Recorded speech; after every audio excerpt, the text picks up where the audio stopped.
Productivity Gladiator. I'm Brian Nelson Palmer, and on this show, I share personal, practical productivity skills.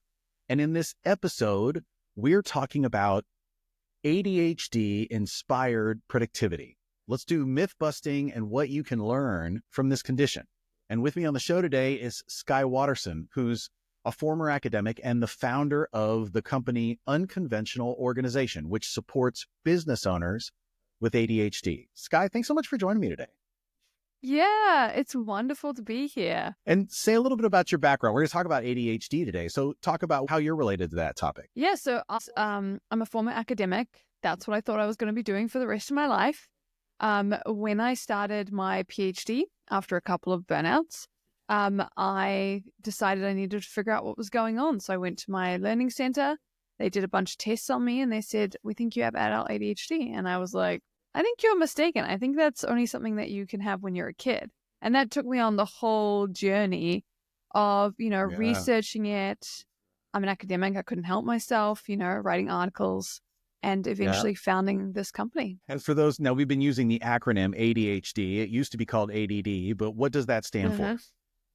Attention Deficit Hyperactive Disorder, but you can also have it as Attention Deficit Hyperactive Disorder, primarily inattentive. The names have been shifting around a little bit. Yeah, they get fancy with the acronyms and then want to change it a little more. And so what does that mean on a very practical level? On a very practical level, what ADHD means is basically it's about persistent and pervasive issues around restlessness, distraction, people who feel like they're being driven by a motor. Those are kind of the things that, issues with attention. Some people say it's issues with, too much attention. Those are the things you're having with ADHD. I see. Okay. And I know now there's a lot of people out there who help people with ADHD. What makes you different from the people that are doing ADHD work right now? Great question. I think the biggest difference, at least the one that people have said that they sort of appreciated the most, is that I work from primary sources. So I'm lucky enough to have, been an academic. I have an understanding of how to read neuroscience papers, things like that. So we have a researcher on our team who sources journal articles about ADHD, and we read those and use those to develop the systems that we then use over time with one-on-one clients, and eventually they become part of my group coaching program. And that's really how we develop our systems. So whenever you're learning something with us, you have that knowledge that it's coming from that research background. I see. So it's coming from academics, not just from what Skye thinks is cool or something like that. No. What Skye thinks is cool. Occasionally I will say it, but then I'll be like, there is no data to support this. So fair enough. That's good. I love it. All right. So let's jump into the topic today. We talked about ADHD and you talked about it being like a motor or inability to focus. Or now I'm not a person who has been diagnosed, or I don't think that I suffer from this. So how would you know? And for a layman who doesn't understand it at all, what is it like? How would you describe it? Like, share some examples. Have you ever had a day where you didn't get enough sleep and you just could not focus? You were just banging around all over the place, tired, but also too tired. Have you ever had that experience? Yes, certainly. What does that feel like to you? I mean, it just feels like everything's foggy. For me, at least. That's maybe slow to respond, slow to be able to come up with the answers that I need. Yeah. And then maybe you have coffee to feel better, right? In that moment, you might have coffee. And now everything's foggy, you're a bit slow, and you're a bit jangly at the same time. Right. That can kind of be what it feels like to have ADHD all the time. Oh, my goodness. Like, I know there's plenty of I know adults that have been diagnosed much later in life. So like that's just the way that you've always been. So what's the point at which maybe you should talk to somebody about it versus this is just normal? Or is this one of those things where everybody should just go get the test just for funsies to see? Or like what? Well, the test is really expensive. So most of the time, if people are getting the test, you're usually like I remember there was a big thing in Britain around people being diagnosed and how they were being diagnosed. But the person who actually in the NHS who was talking about this said, look, if people are paying like $1,000 to get an ADHD diagnosis, they've probably got something. It's just whether it's ADHD or not. Usually it's become like a straw that breaks the camel's back. It's gotten to such a point where we're like, okay, now it's a problem. So, I mean, in terms of people not realizing that happens, like we're so used to being in our own head, in our own world, we just assume that it's this difficult or this easy for other people. I mean, ADHD has strengths as well as weaknesses. So we just kind of assume that this is how everybody else's lives are. They also, can't turn on an oven without also turning on a timer so that they don't burn the house down. So this has kind of been the case for a lot of people. So let me say it this way. I feel like there's a spectrum, right? It's not like an on or off switch. You either are or you aren't. It's not like that. It's probably some sort of like spectrum of people have different abilities to focus and not focus and that kind of stuff. So what would your advice be to someone who's not really sure? Like maybe not. What's the first step to start down that path without jumping to the $1,000 test? So one of the first things I would say is that getting support for executive functioning is helpful with ADHD. So if you're talking about, we work with people who are diagnosed and undiagnosed because one, it takes ages to get a test and it's very expensive. But two, executive functioning support doesn't require medication to get supported. Like medication is obviously a helpful part of that, but you can get that through strategies as well. So my recommendation would be, if you feel like this is ringing true for you, have a look at ADHD support that's out there and start using it, because there's no rule that says you can't use it. You can't start getting prioritized and focused now and then, get the diagnosis later on. And, I would say, like you and I both talk, Productivity Gladiator is about being more productive. And I have a lot of conversations with folks about ADHD and this kind of thing too, because ultimately what it is all the different things that have been holding you back from being productive. And so I agree that ultimately, if there is a resource out there that helps you focus a little better, you don't need a diagnosis or a test or a something to level up your productivity. If you know that this is something that you could use some help with, I'm here, Skye's here, like start exploring some of the free stuff that we've got sitting out there that you can use and see if it helps you. Because ultimately, we're just all trying to be better human beings anyway, regardless of whether we put ADHD as a title in front of it or not. Like, let's just be more productive. So I like that a lot. Exactly. Yeah. I mean, I like to give things away. If you guys, Unconventional Organization on Instagram, I'll send you my prioritization filter, how you get focused. It's all there. It's all free because I want people to have the strategies. And I think a lot of people feel like that, these systems are accessible, they are usable. And then when you get the diagnosis, then you can have that conversation about medication as well. It's about having all the tools in your toolbox, mental health, executive strategies, medication, like health, exercise.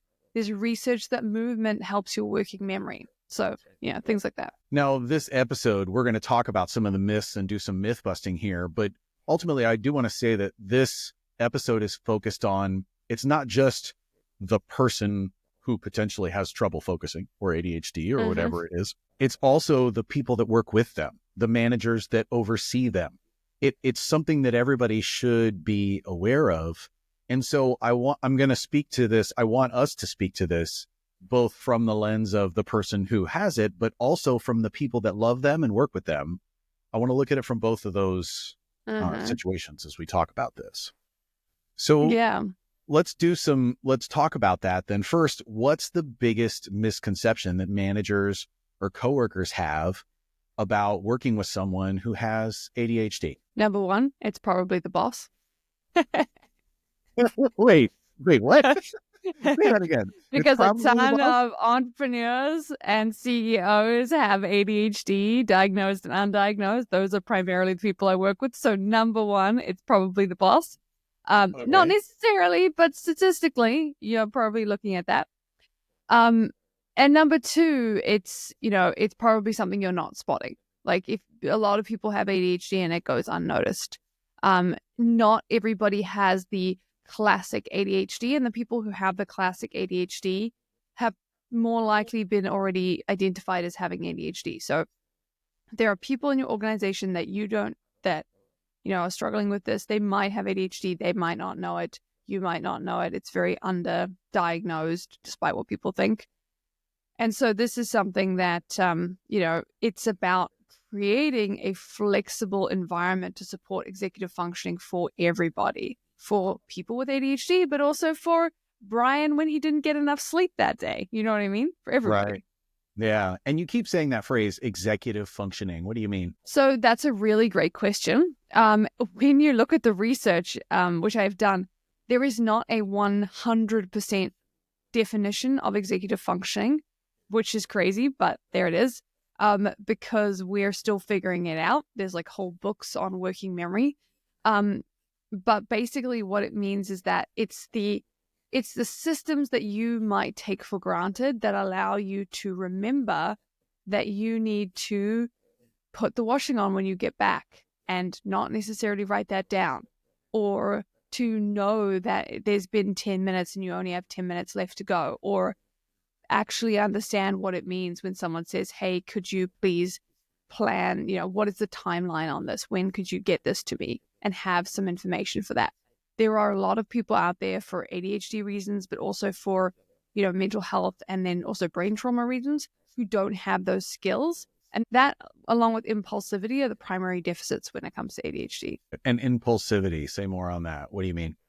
So impulsivity is this idea of basically when you look at the brain, there's like a bit at the front. Sorry, guys, I'm going to go nerd for a minute.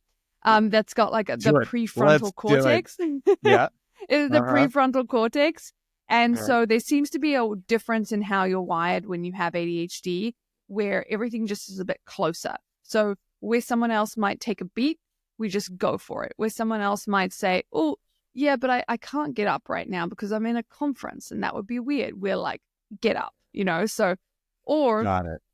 If it's primarily inattentive, where other people might say, I have to keep focused on the class that I'm listening to or the lecture that I'm listening to, we might be off, thinking about something else, coming up with a new idea, leading our team in a different direction. But it's just such an exciting idea. You guys don't understand. So like that is very ADHD. Got it. It's the, ooh, look at the shiny thing over there thing. Yeah.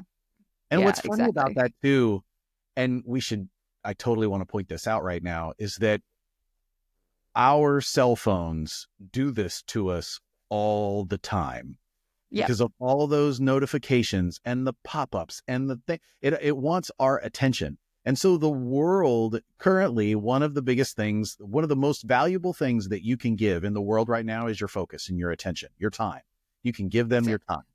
And all of the apps on your phone want your time. They make money when you spend time on their app. So they have notifications and ads and all the things to try to get your attention. So being able to stay focused and not, ooh, look at the shiny thing is a productivity superpower. Like that, it's becoming a struggle for everybody. Right. And so like doing simple things like I turn off notifications for every single app except maybe 3 or 4 that are communication because it's urgent. Otherwise, I want to go in when I want to go in, not when you, Mr. App, want me to sign on so that you can get my attention. And stuff like that you have control over. And if you do that, oh my gosh, you just don't even understand the dividends it'll pay. Exactly.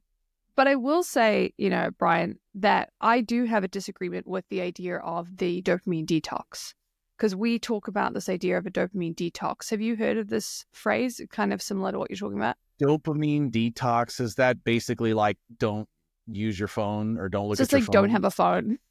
Okay. Don't have a phone. I mean, the most extreme example is like, wake up, no phone, no music, in silence, have a cold shower, go outside and, that kind of thing. It's, sort of aesthetic kind of way of doing things. Okay. I disagree with that for ADHD for a very specific reason. And that is because what we're looking at when we look at the neuroscience of ADHD, and this is not locked in, neuroscientists are still figuring a lot of this stuff out, is that we seem to be operating at a lower level of dopamine, which means when we start something, and you have ADHD, when you're neurotypical, so you don't have ADHD and you start something, your brain kind of gives you a thumbs up. Like, yeah, you're going to get a reward. This is awesome. Like, we know that. So we're giving you the chemicals to make you feel good.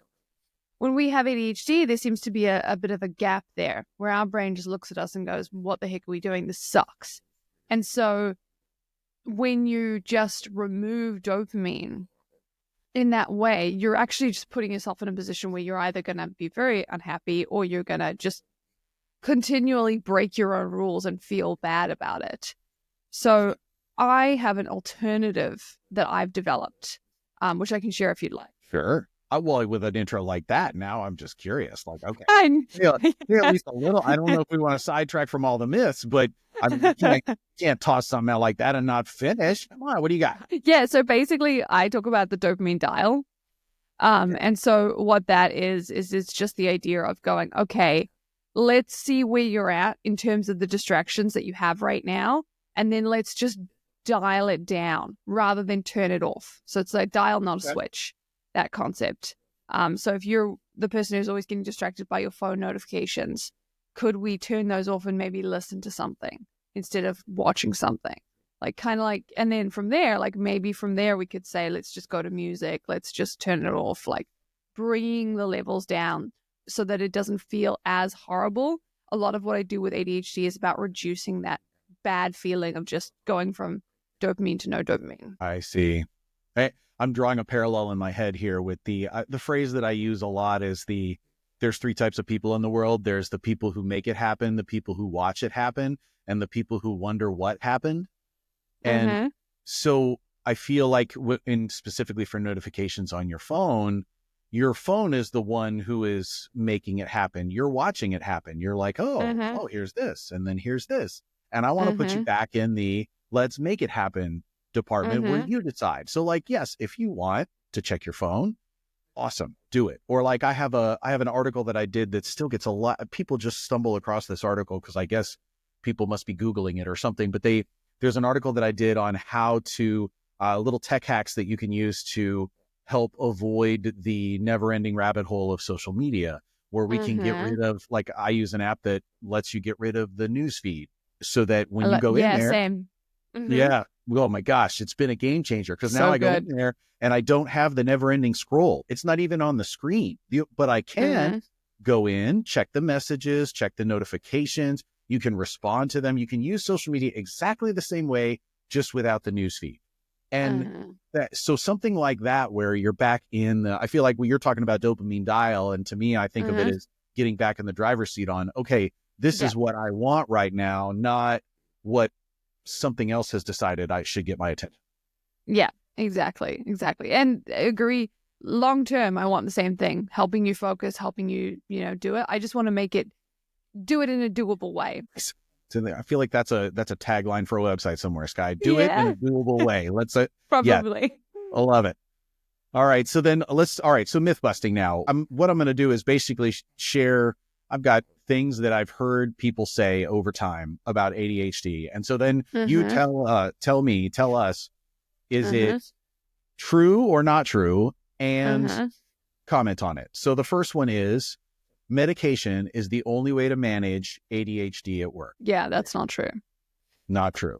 Say more. No. So a couple of reasons. First of all, I will say medication can be a helpful thing. I have seen a lot of people really benefit from medication, but it's a journey. I've also seen a lot of people go on medication and then find themselves in a position where the medication wasn't as good as it was before. I've seen people lose access to that medication because the system stopped giving it to them in different ways. That's a fun thing. I've seen people have hormonal shifts that mean the medication isn't working anymore. And I've seen people just really not benefit from it. I don't take medication. People often ask me, I don't take medication because I want to be as ADHD as possible. So I want to figure out a bunch of strategies.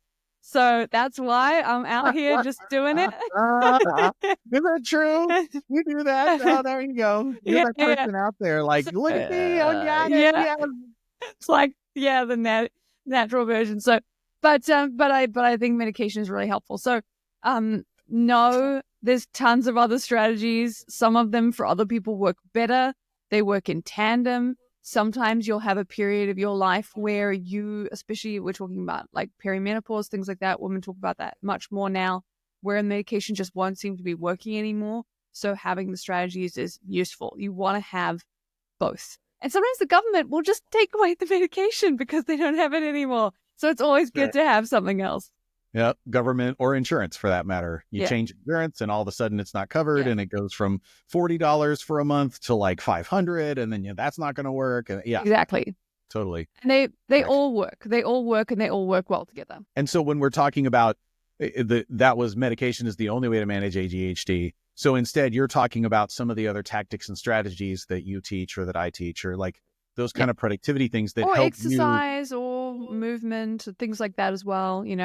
I would say if you wanted to get an answer to that, it would be like there are a toolbox of things that support ADHD, and having a toolbox available to you is the best way to manage your ADHD. I love that. I'm thinking about the scene or the moment in your life where there is a looming deadline for something at work and you've got to get it done. So what do you do to get into work mode to get that thing done? You started this a long time ago. In school, it was the paper is due tomorrow. You have 12 hours to submit. So like you have to. It's not an option anymore. So then what do you do? Do you know? Do you have the tools? Like I know exactly what you do. Skye has tools. But my question for you listening is, do you have those tools and what are they? Many people have one tool. And what we're talking about here is, especially for folks who might struggle with focus, you might need more than one tool. Like maybe there should be 3 or 4. So you could try one and then try another or put them together. Like Skye, maybe I'll put you on the spot. You could share one. Here's one of mine. I have my turbo focus mode when I got to dial it in. Like it's got to be now. There's no, I got right now. I have to get all these things done before the end of the day. Let's go.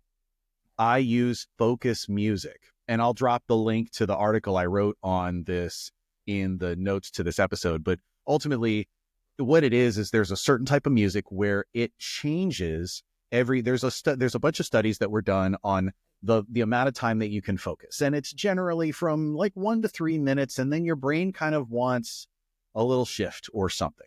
And so what they've done is they have music that is created so that it is the same continuous repetitive beat for the appropriate amount of time, 30 seconds to a minute. It changes. It's actual music. It's not like weird techno stuff. It's actually like good music that you can listen to. They have it in all different genres. They do it in classical. They do it in house. They do it in rock, but it's the same and then it changes. And so it allows you to what the research says and what it does for me. The reason it works so good for me is because I'm a music person.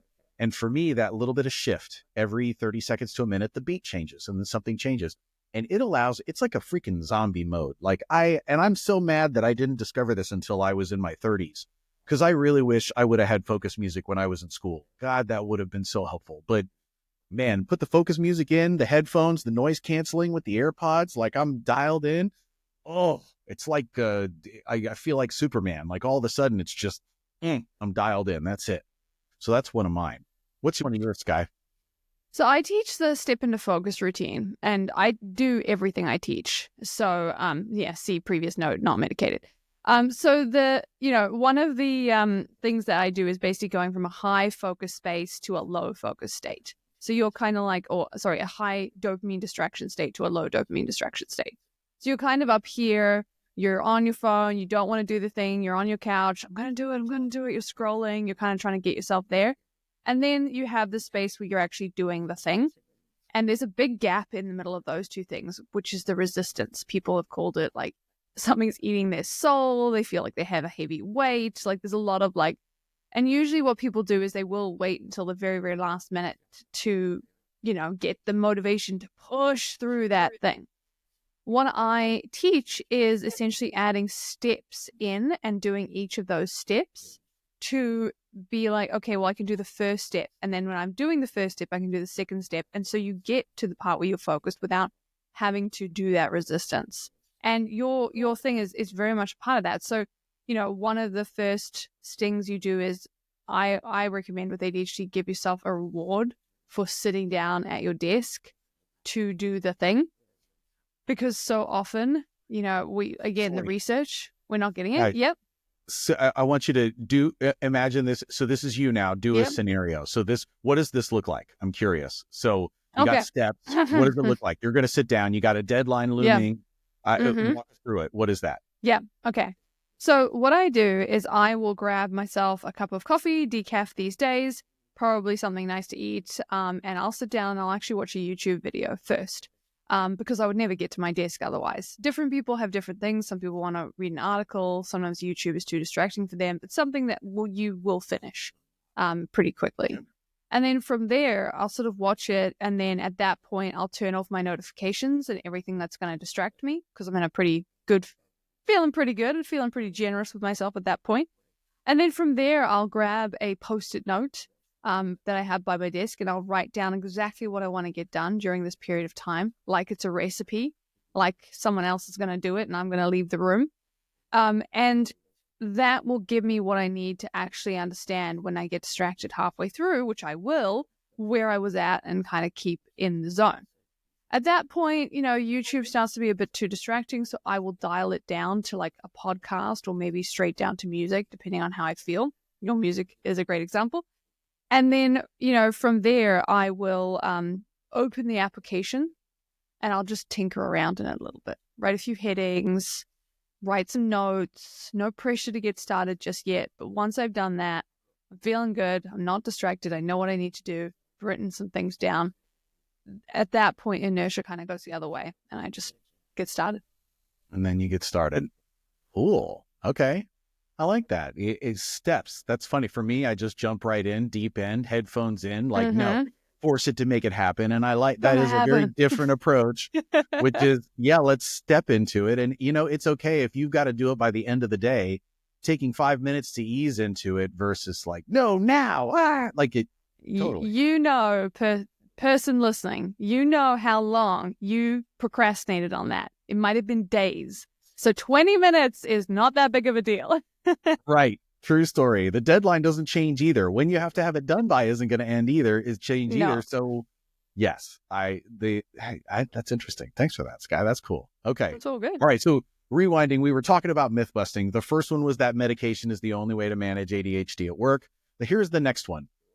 I need to watch TV while I'm working to help me focus. Myth or not myth? Sometimes it depends. So okay, sometimes you're lying to yourself, but sometimes it's helpful. So if we go back to that dial idea, right? Sometimes you need to have some form of low-level stimulation on in order to focus. Like that is true, especially with ADHD. Like silence can actually be quite loud, things happening. It can be quite like, oh, what is that noise? Oh, my fridge is really loud. Who knew? So that can happen. Background noise can be good, but you and I both know that sometimes there is that background noise that you're convincing yourself is helpful, but is actually super distracting, and actually getting anything done feels like you're kind of wading through a pile of distraction to get to it. So if that's you might want to dial it down to some music or something. So I'm thinking of two things as we're talking about this. One would be, if you have the TV on, that's one thing, but the TV cannot be in your line of sight. Meaning if you're trying to actually be productive, then you shouldn't be able to see the screen, because if you see the screen, you're just going to turn and you're going to watch it and you're not actually going to work. You're just going to be distracted. So is it having Friends on in the background, or like the TV show Friends or something, where you already know the words and it's back there, but you're not actually watching it? Or does that matter? Yeah, I don't necessarily agree you have to have it hidden. You can have it viewable. You will naturally look at something and it could add a little bit of visual stimulation to help you stay engaged. But the most important thing is the fact that it has to be something you don't care about, you're not going to pay attention to. Like the news is a terrible version of this. Friends that you've watched a million times is probably a better example. But if you catch yourself just kind of staring at it and watching the episode, and then when the episode ends, going back to work, then you've probably dialed up too much. You need to dial it down. And the other thing that comes to mind for me is words versus no words in music. So the turbo music that I talked about, it does not have words. And that's important because when you think about your focus, we are an auditory society, and that you hear and you process things. Many people are auditory learners. Some people are visual learners. Everybody's a little different, but for the most part, we communicate ever since we were a kid, we've communicated through words and through listening to words. So Mm-hmm. by having no lyrics, no words in the music, it allows you to focus in a little more because you're not Mm-hmm. processing. There's not a part of your brain that's processing the words that are coming in. You don't have to comprehend what Friends is saying in the background when it's on the Yeah. TV because there are no other words. So the only words you're hearing are your own as you're thinking through whatever the problem Mm-hmm. is you're working through. So is Yeah. that, but is that different that's still true for folks with ADHD, or it's a little different? What are your thoughts? It gets really personal. So that's when I work with people, we will build out a dial that fits them. And some people tell me it's got to be nothing. It can't even be music. It has to be like white noise. And some people say there has to be something. And so, it might be something like just like coffee shop background noises is helpful for people. Like there's words, but they're not important. But there's that feeling of being in community.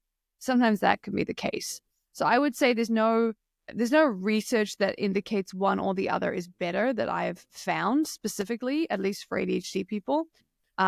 It's more of an experimentation process, which is what I recommend always. It's like experimentation and then like figuring out what's working for you based on that experimentation. Got it.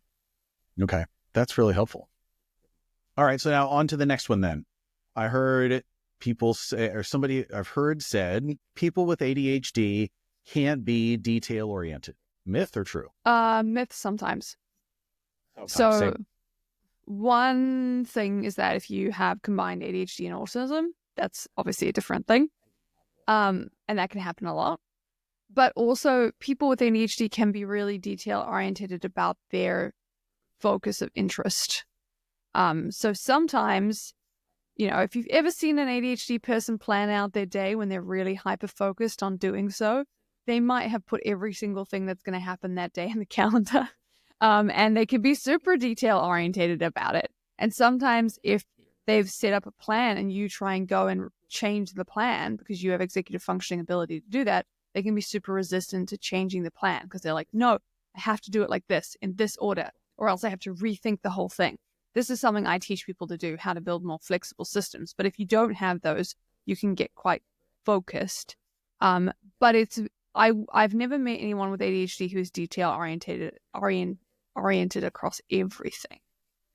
That's what I would say. Got it. Okay. So it kind of depends. Okay. Here's another one. Someone with ADHD can't handle leadership roles. Your boss probably has ADHD. More likely than you. Your CEO almost definitely has ADHD. And why? So say more on this. Why that? Is it just because since they've never fit into anybody else's mold, they make it all the way to the top so that they don't have to fit in anybody's mold? They make the mold? Like, what is that? Say more. Can be a little bit of that. I mean, I think it's funny because when I work with business owners, they all have it. It's gotten to the point where I'm just like, I could just say I work with business owners, and then that would be, I wouldn't even need to say the ADHD part. And then occasionally someone would say, oh, by the way, I don't have ADHD. And I'd be like, oh, that's so interesting. Because that can be how it works. But it's because of the strengths of ADHD. So when we look at the research, creative problem solving, creative thinking, the ability to move fast, to make decisions, combined with, like you said, the inability to work a job. Like if you talk to a lot of entrepreneurs and business owners, they'll be like, yeah, I would not be able to do your job. That can all put you in a space where you really have almost no choice but to try and go for those top spots. Got it. Or you work for yourself because you can't work it for anybody else. You can't focus. Exactly. That's an interesting observation that there might be more folks with ADHD in the entrepreneurship realm. That's, I never made that connection in my head. That's an interesting one. Changes the game. That's why I'm so passionate about it, right? You start to rethink the whole thing. Now, there's a lot of super successful, so the phrase was someone with ADHD can't handle leadership roles, but they are in leadership roles. So clearly they can handle leadership roles. It's just a question, I guess, of how gracefully and how well they handle it, and how successful that business ultimately is probably a function of that. Yeah, exactly. I mean, everybody has had terrible bosses, right? Terrible, entrepreneur. And some entrepreneurs really don't succeed because they don't know how to handle people. If you're going to go from, that 300,000 to a million space, you're going to need to learn how to work with people. If you're under 300, you can kind of white knuckle it yourself, but post that, you need a team. So at that point, you're really looking at, those leadership skills. And a lot of what I do is I help simplify the scorecards and those kinds of systems and help people, empower people to, work through them, because that's a really important part of it. But I would say with ADHD, leadership, it's kind of a skill like everything else. I mean, people with ADHD are more likely to be quick to feelings, happiness, anger, all of them.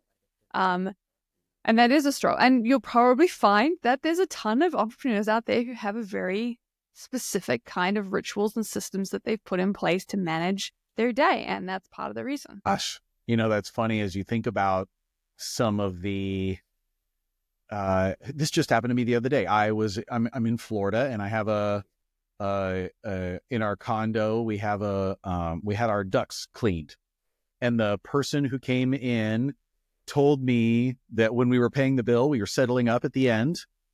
They said, "Oh, well, there's a 3% charge for credit card." And I personally can't stand it when that happens. Like, look, if you want my money, you need to take it however I want to give it to you. Like, come on now, don't. All right, 3%, then you write it in, raise the cost by 3%, and just let me pay with credit card if you want to, but don't do that. But they still do. And I just wrote that off as, some people being old and not understanding technology, because they also could have accepted Zelle with no fee.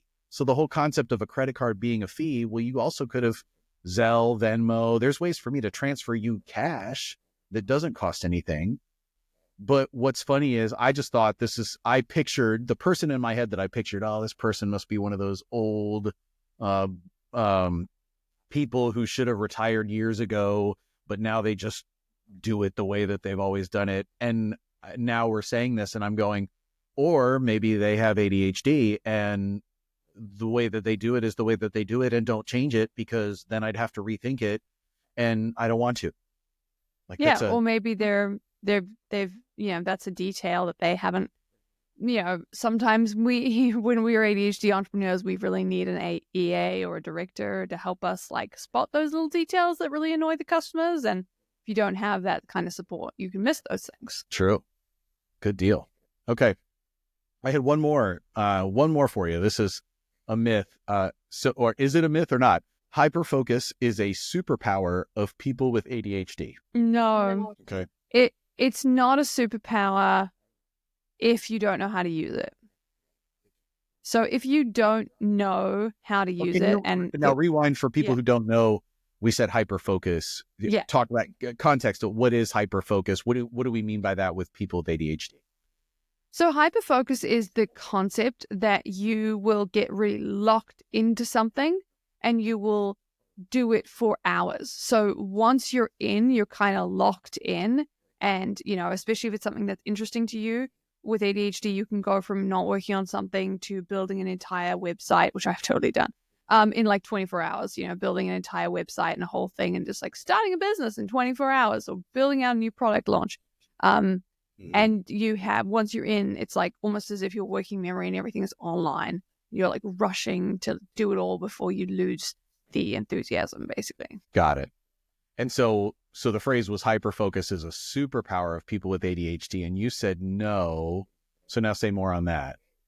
So I said no if you don't have the strategies to manage it, basically, because hyperfocus on its own can be really destructive. It can be I didn't get the work that I needed to do done, but I deep dived into this new hobby that I bought $300 worth of product for, and now I'm busy crocheting a hat. That can be a day in the life of ADHD and hyperfocus. So if you channel it in the right direction towards the thing that you are actually going to do, then that works. And if you know how to step out of focus, so we talked about stepping into focus, how to step out of focus so that you don't do this thing for 6 hours and burn out and need a day off tomorrow to recover, then that is also doable.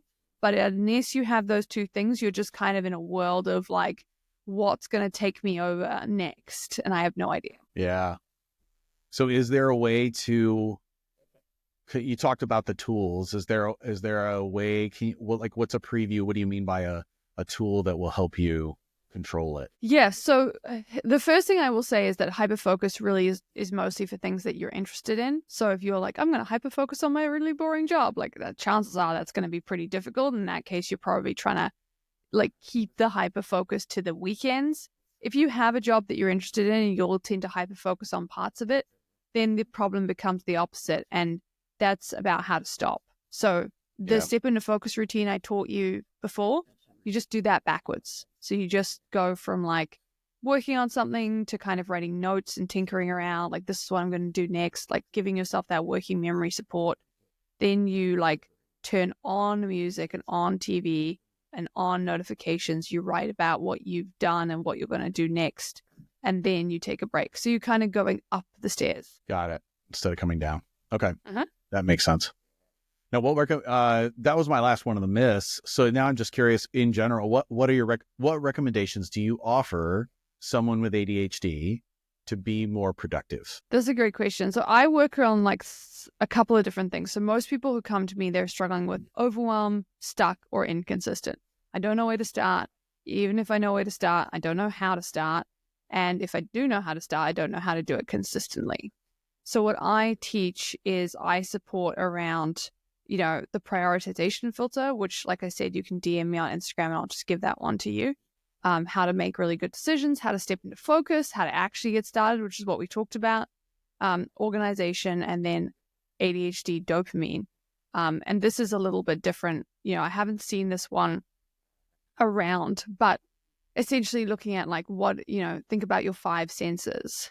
Like what are all the different sensory things, touch, taste, smell, sight. Sometimes we think about ourselves as overstimulated, but we can be understimulated across all of our senses. And what can we do to increase the sensory stimulation in your workspace specifically? And how do we stack that to kind of be like, oh, it's not that bad. There's like a plant and some music and there's like, pretty things to look at and eat and stuff, things like that. Got it. And now what would you also tell? So what would you tell their coworkers to? I'm sorry about the plant. Like what basically would you tell their coworkers to share this advice or like this episode or that with them? Or if not, then what would you tell them to share? Like, is it if you work with somebody who has a hard time focusing, it's kind of hard to say, I think you might have ADHD. You should listen to this. Mm-hmm. Like that doesn't come across well. So what advice do you give to the coworkers or the managers or that are noticing or seeing this stuff? This is a great question. I actually worked with New Zealand's intelligence agency to help them with this exact problem because they came to me because they were like, why everybody in our intelligence agency has ADHD. What do we do? And the biggest thing is really what I would expect you would do for everyone, which is how do you work best and how can I help you do that? So asking them those 2 questions and then trying to figure out how to help them with the answer to those questions. Got it. So even a brainstorming session on helping them understand like, okay, like we were talking about your tool belt of if you need to dial in and be productive, what do you do? What are the tools in your tool belt? Do you, is it music? Is it focus music? Is it dialing in, stepping in like you talked about? Do they have 3 or 4 tools? If they don't, can you help them find some? Share some of yours, but that's a way to sort of like hint at it. And maybe you can share that some of those tools do come from tools that help people with ADHD, but you're not telling them that they have a problem. You're just sharing solutions and it's like that kind of thing. Yeah. I mean, I wouldn't even necessarily say that they have ADHD. I make it a rule not to diagnose anybody, and I literally do this. But because sometimes they could have had head trauma, and you don't know, so it could be other things as well. But number one thing is I ask them how they're going to work, how they work best. Because when I'm working with ADHD clients and they're not comfortable disclosing, then I recommend that they say that. This is how I work best. I work best in this environment with this kind of deadline, with this kind of support. And then they can go, well, I want you to work best. Like I want you to do your best in this environment. So let's help you with that. And then nobody has to have that conversation unless they want to have it, because it's a long journey to get ADHD diagnosed. And you might say that you think they have ADHD, and then they get diagnosed and they're, a psychiatrist says they don't. And maybe the psychiatrist is even wrong, but they just don't like diagnosing people with ADHD. Like you go down a whole journey. Yeah. Yeah. Okay. That makes sense. Now, what does this mean for you personally, Skye? Like, this is you suffer from it. That makes sense. But what is it that a lot of people go through life and never tell people about this, and they try to minimize it as not a part of my life, and instead you dove in the deep end and are all about it. So talk about what's for you. I mean, my vision, my goal is to build a program, which I've already built, that has, that supports so many business owners with ADHD who then go on to be public about it, that they have to reorganize the whole diagnostic process. Wow. Okay. Reorganize how? What I mean by that is the DSM is what they use to diagnose people, and every couple of years the DSM gets updated, so changes get made to the DSM and what DSM. The Diagnostic and Statistical Manual. So when your psychiatrist diagnoses you, they don't really, there's internet now, but they'd open a big book and look through it. Right. And what are all the things? Old school. Yeah. Yeah. And so that's where the Bible of what it looks like to be ADHD, and theoretically they're supposed to be using that. And so, what I want to do, my goal is to help, with Unconventional Organization, to help so many people develop the strategies to support their weaknesses and go and develop their strengths, that they have to change how they think about ADHD and what it means. They've done it before, and I think they can do it again. That's awesome. Well, Skye, here's what, thank you so much for joining me on the show today. Here's what I love. I love that you've taken this passion or this thing that you suffer from or work with, or suffer from sounds like the wrong term, but this thing that you deal with and that you have, and that it's now become a passion and that you're helping others with it. But really, I love that you have embraced it and love it, because oftentimes when we talk about diseases or things that people struggle with, I'm a perfect example. I'm a diabetic. I don't like talking about diabetes. I don't want to be somebody's superpower diabetes resource.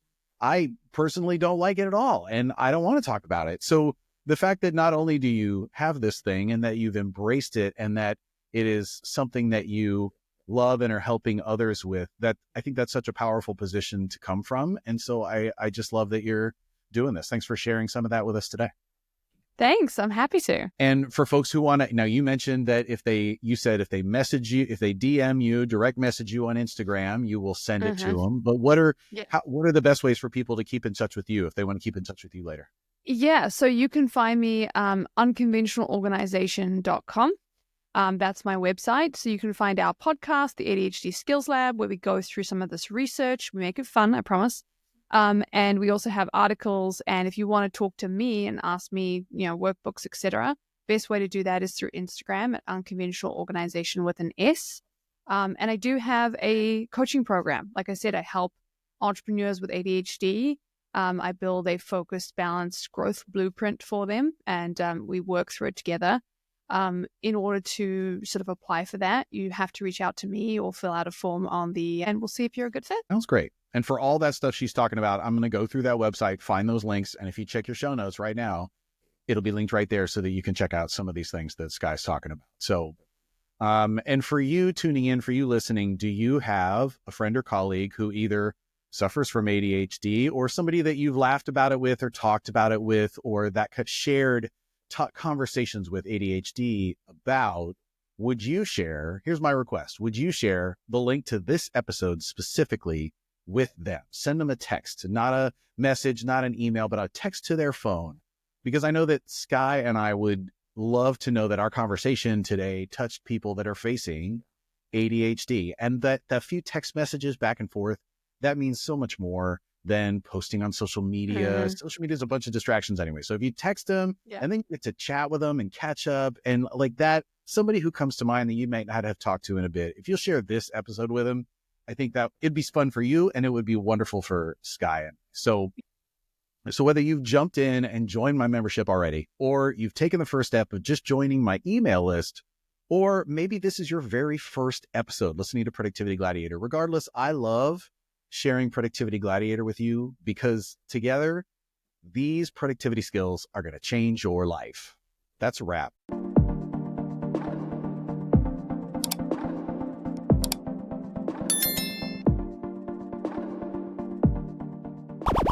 Productivity Gladiator.